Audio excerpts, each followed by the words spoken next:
En dan is het op naar de joggende stempel. Die zet we toch Jack Bottleneck en Sjoerd en zo.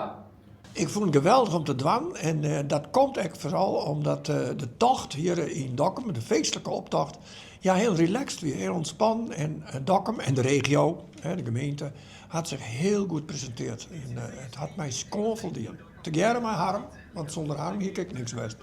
We gaan elkaar er toch in gesleept, want dat gaat de meesten net vernemen kind, maar het was technisch een behoorlijke uitdaging om het te doen. Maar het was uniek dat we Fries commentaar bij de beelden van de NOS ja mochten. Hè? Het is nieuwsgierig om te jaren wat het Koningshoer zelf van deze route vindt. Want de collega's van de NOS die zullen haar nou opvangen.